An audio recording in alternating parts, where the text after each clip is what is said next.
We'd had a video board for quite some time in football.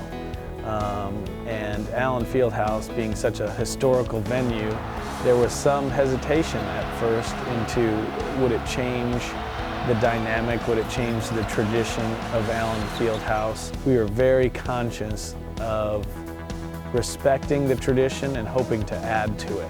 I think everybody realized right away that, the first time you see a replay of a dunk on the board, how much cooler this can be, how much more excitement it can bring. I think the look of the board doesn't lend itself to looking flashy and NBA-like. I think it really tied in the way the Fieldhouse looks. And that first year was a learning curve for everybody, the fans, us as operators, the band, everybody. Give me the sound effect now! One of the hardest things to do in any sport is show a certain video over and over and still make it cool. A lot of it's pre-production, so you have a lot of that stuff, you see on the video board. People see a 30-second video or a minute video and assumes it takes, a minute or two to make. Whereas that might have taken someone, you could look at a minute video and that could take someone 2 weeks to make, depending on the content that's inside it. A lot of that pre-production is done in the summer or in the spring, where we can really kind of focus on a concept or design that we want to go with and really blow something out of the water. I think in this industry, you have to be open to criticism. We have a great environment at Rock Chalk Video with that. We always are asking each other, what do you think of this? What do you think of that? And it's a great collaborative effort. We're lucky that we've got some skilled people that work with us.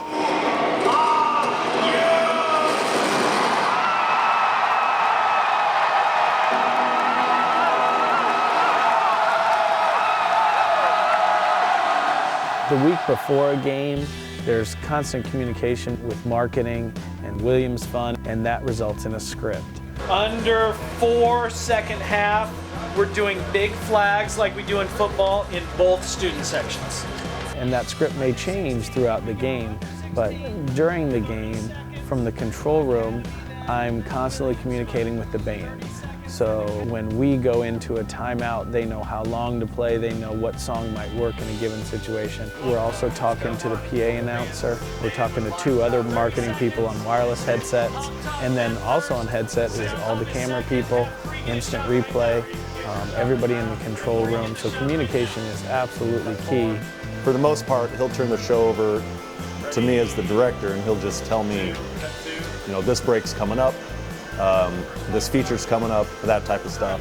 So I kind of find myself actually talking for an entire 2 to 3 hours, however long the game is, just directing people where to go, what to shoot, what to do. I'm not the only one that's directing up here. So when someone else sits down, they usually have a different style, which is great, because then the students learn that they need to take direction from someone else again, and it's a totally different show. On a typical game day, every camera, and it didn't start out like this. In 2006, both in football, when we started in '99, and basketball when we came in here, we hired a lot of freelance people. We've built up an excellent relationship with the journalism school. Also, we've built up our students to where the past few years, all our camera people on a men's basketball, women's basketball game are students. A lot of the folks in the control room running the replay, running audio, different positions in the control room are students. And we rely very, very heavily on our students. We find ourselves a lot of time just getting to this level right where we want them, and they're shooting great, and they're editing great, and the whole team comes together, and then we find ourselves, well, now they've graduated, and now we're starting over with freshmen. It's hard to beat the last game that Mizzou was in the Fieldhouse. That KU-Mizzou game was just so much fun. Plessy drives, shot back!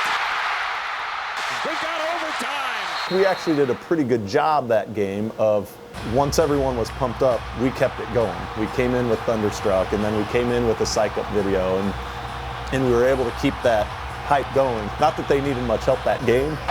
4 seconds, 2 seconds, Dixon, 1 second, time's out! KU wins! KU wins in overtime! 87-86! It's neat to be part of that tradition. People come to games now to see the intro video. They want to make it in time. And so I think that's awesome that we've been able to integrate that video board into something that has so much tradition and do it very seamlessly. They come to see basketball, and they come to see great basketball. And so our idea is to hopefully add more enjoyment to their time.